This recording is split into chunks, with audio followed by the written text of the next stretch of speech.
Hello friends, welcome to my channel study for you. So guys, आप लोग के लिए बहुत बड़ी खुशखबरी है दोस्तों। जो भी एसएससी जीडी 2022 की वैकेंसी का इंतज़ार कर रहे थे, फाइनली उनका इंतज़ार ख़त्म हो गया है और एसएससी के तरफ से एसएससी जीडी 2022 का जो नोटिफिकेशन है वो रिलीज़ कर दिया गया है। तो आज की इस वीडियो में आपको बिल्कुल डिटेल्स में बताने वाला हूँ कि इस बार एसएससी जीडी के कितने पोस्ट पर जो आपका वैकेंसी निकाला गया है, ऑनलाइन फॉर्म जो है ये आपका कब से भरा जाएगा, एग्ज़ाम इसका कब से होगा, एजुकेशनल क्वालिफ़िकेशन आपका क्या रहने वाला है, एज लिमिट आपका क्या रहेगा और इसका जो फिज़िकल स्टैंडर्ड होगा वो किस प्रकार का रहने वाला है, सिलेबस क्या होगा, सारा कुछ जो आपको वीडियो में डिटेल्स में बताने वाला हूँ। तो वीडियो को जो है लास्ट तक ज़रूर देखिएगा और आपसे रिक्वेस्ट करता हूँ, अभी तक आपने मेरे चैनल को अगर सब्सक्राइब नहीं किया है तो एसएससी जीडी से रिलेटेड पल पल की अपडेट के लिए जो है चैनल को सब्सक्राइब ज़रूर कर दीजिएगा और बगल में ही आपको एक बेल आइकन यानी घंटे का निशान भी दिख रहा होगा, तो आप उसे भी जो है ज़रूर प्रेस कर दीजिएगा। तो चलिए वीडियो को स्टार्ट करते हैं। तो सबसे पहले जो आपको एसएससी के ऑफिशियल वेबसाइट पे आ जाना है, जिसका लिंक मैं आपको डिस्क्रिप्शन में भी प्रोवाइड कर दूंगा।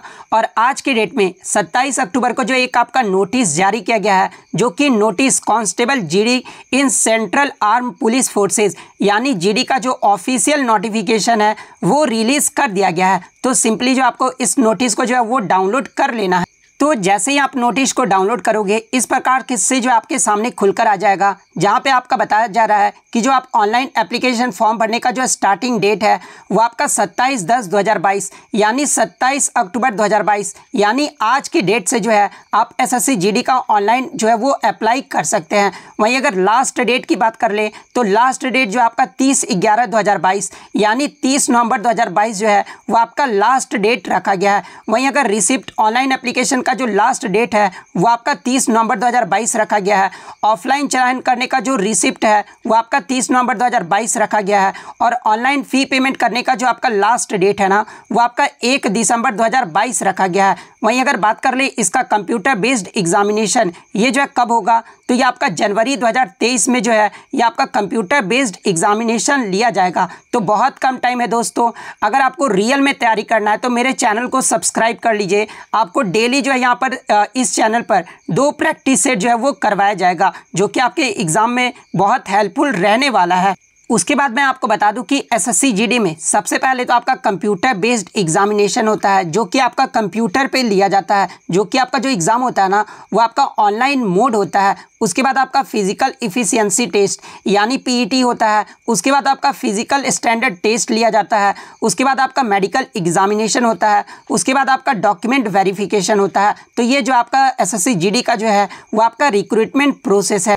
उसके बाद बात कर लेते पे स्केल के बारे में। तो देखिए ये जो आपका एनसीबी यानी नारकोटिक्स सेंट्रल ब्यूरो में जो आपका पे स्केल रहने वाला वो लेवल 1 का रहेगा, जिसमें आपके जो सैलरी स्टार्ट होगा वो 18,000 से लेकर जो है वो आपको 56,900 तक जो है इसमें सैलरी मिलने वाला है। इसके अलावा एनसीबी के अलावा ऑल अदर पोस्ट के लिए जो है आपको लेवल 3 यानी 21,700 से लेकर जो है 69,100 तक जो है वो आपको सैलरी मिलने वाला है। अब हम लोग बात कर लेते हैं वैकेंसी के बारे में। तो देखिए ये जो आपका वैकेंसी है ना एसएससी जीडी का इस बार वो आपका 24,369 पोस्ट पर जो ये आपका वैकेंसी निकाला गया है, जिसमें अलग अलग कैटेगरी में जैसे कि बीएसएफ फोर्स के लिए जो है आपका टोटल 10,497 पोस्ट पर जो आपका वैकेंसी निकाला गया है। जिसमें अगर मेल की बात कर ले तो मेल में जो आपका 8,922 जो है वो सीट है और फीमेल की बात कर ले तो 1,575 सीट है। और सभी कैटेगरी का जो आप देख सकते हैं कि किस कैटेगरी में जो कितना सीट है। सीआईएसएफ की बात कर ले तो सीआईएसएफ में टोटल जो है इस बार आपका 100 ही सीट है। सीआरपीएफ की बात कर ले तो 8,911 पोस्ट पर जो है आपका वैकेंसी है। एसएसबी की बात कर ले तो 1,264 सीट है। वहीं अगर आईटीबीपी की बात कर ले तो 1,613 है। एआर की बात कर ले तो 1,697 है। एसएसएफ की बात कर ले तो 103 है। यानी टोटल ओवरऑल की बात कर ले और एनसीबी की बात कर ले तो 164 जो है वो टोटल वैकेंसी है। तो टोटल वैकेंसी अगर बात कर ले तो 24,369 पोस्ट पर जो है आपका वैकेंसी निकाला गया है। उसके बाद बात कर लेते हैं कि कौन कौन इस वैकेंसी को फॉर्म जो है वो भर सकते हैं। तो देखिए, अगर आप इंडिया में किसी भी स्टेट या फिर यूटी से बिलोंग करते हैं तो आप इस फॉर्म को जो है वो अप्लाई कर सकते हैं। उसके बाद हम लोग बात कर लेते हैं एज लिमिट के बारे में। तो देखिए, इसका जो एज लिमिट रखा गया मिनिमम 18 वर्ष रखा गया है जनरल कैटेगरी के लिए, ठीक है। और मैक्सिमम जो जनरल कैटेगरी के लिए आपका एज लिमिट रखा गया वो 23 वर्ष रखा गया है। और एज का जो आपका कैलकुलेशन है वो कब से किया जाएगा, तो 1/1/2023 यानी 1 जनवरी 2023 से जो है आपका एज का जो है वो कैलकुलेशन किया जाएगा। यानी अगर जनरल कैटेगरी की बात कर ले तो जनरल कैटेगरी में अगर आपका टेंथ के मार्कशीट या फिर एडमिट कार्ड में अगर आपका डेट ऑफ बर्थ 2/1/2000 से लेकर आपका जो है 1/1/2005 के बीच में है, तब आप इस जो है फॉर्म को जो है वो अप्लाई कर सकते हैं। अगर आपका 1/1/2005 से आगे का एज है तो आप जो इस फॉर्म को अप्लाई नहीं कर सकते। वहीं अगर आपका 2/1/2000 से पहले का डेट ऑफ बर्थ है तो आप इस फॉर्म को जो है अप्लाई नहीं कर सकते। ये सिर्फ जो आपका जनरल कैटेगरी वालों के है।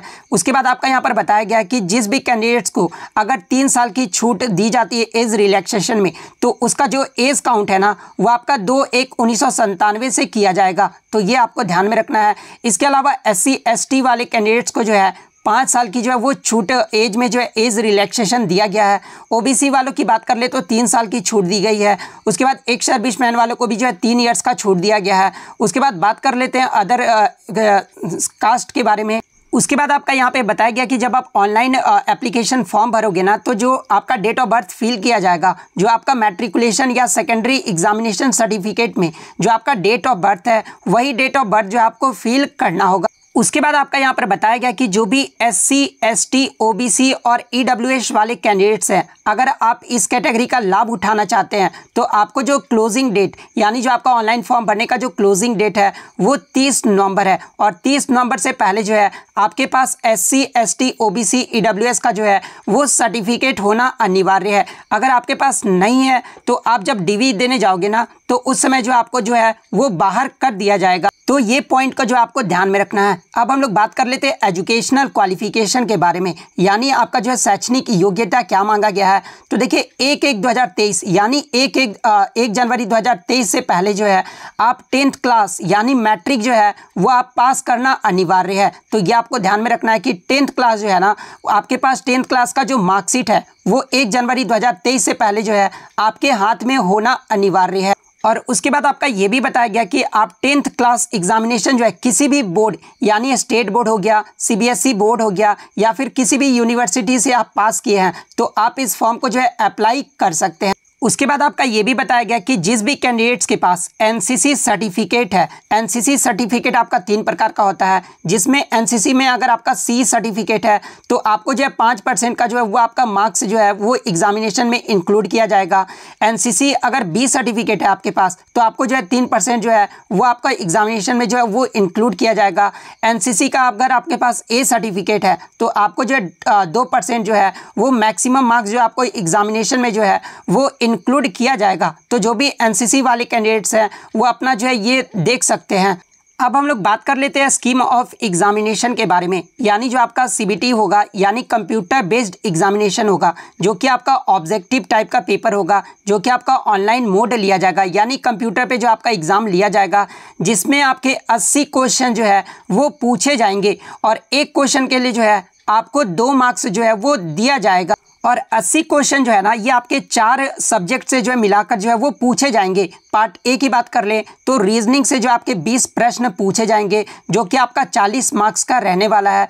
General knowledge and general awareness, जिसको आप GK GS और करंट अफेयर्स बोलते हैं, उससे जो आपके 20 प्रश्न पूछे जाएंगे, जो कि आपका 40 जो है वो मार्क्स का रहने वाला है। पार्ट सी की बात कर ले तो एलिमेंट्री मैथमेटिक्स यानी मैथ से जो आपके 20 प्रश्न पूछे जाएंगे। उसके बाद पार्ट डी में जो आपको चूज़ करना होगा, या तो आप इंग्लिश लेना चाहते हैं या फिर हिंदी लेना चाहते हैं। जब आप एग्ज़ाम दोगे ना तो वहाँ पे आपका ऑप्शन आएगा कि आप इंग्लिश में एग्ज़ाम देना चाहते हैं, मतलब इंग्लिश सब्जेक्ट का देना चाहते हैं, या फिर हिंदी सब्जेक्ट का। तो अगर आप इंग्लिश का देंगे तो इंग्लिश में आपके 20 क्वेश्चन आएंगे। अगर आप हिंदी चूज़ करते हैं तो हिंदी से भी जो आपके 20 प्रश्न जो है वो पूछे जाएंगे। यानी टोटल नंबर ऑफ क्वेश्चन की बात कर ले तो टोटल नंबर ऑफ क्वेश्चन आपको जो है 80 क्वेश्चन जो है वो एग्जाम में पूछा जाएगा। और नंबर ऑफ मार्क्स की बात कर ले तो 40, 80, 120 और 160 यानी 160 मार्क्स है जो है आपका ये एग्ज़ाम होने वाला है। और इसके लिए जो आपको कितना समय दिया जाएगा, तो इसके लिए जो आपको 60 मिनट यानी 1 घंटे का जो है समय वो आपको दिया जाएगा। और आपको मैं बता दूं कि ये जो आपका CBT एग्ज़ाम लिया जाएगा ये आपका हिंदी और इंग्लिश दोनों में जो आपके क्वेश्चन जो है वो आपको देखने को मिल जाएंगे। उसके बाद बहुत सारे बच्चों का जो ये कन्फ्यूज़न रहता है कि सर इस एग्ज़ाम में निगेटिव मार्किंग रहेगा या फिर नहीं। तो देखिए मैं आपको बता दूं कि यहाँ पे क्लियरली मेंशन किया गया है कि there will be negative marking of 0.50 marks, यानी जो आपका निगेटिव मार्किंग है वो आपका 0.50 मार्क्स जो है वो निगेटिव मार्किंग रहने वाला है।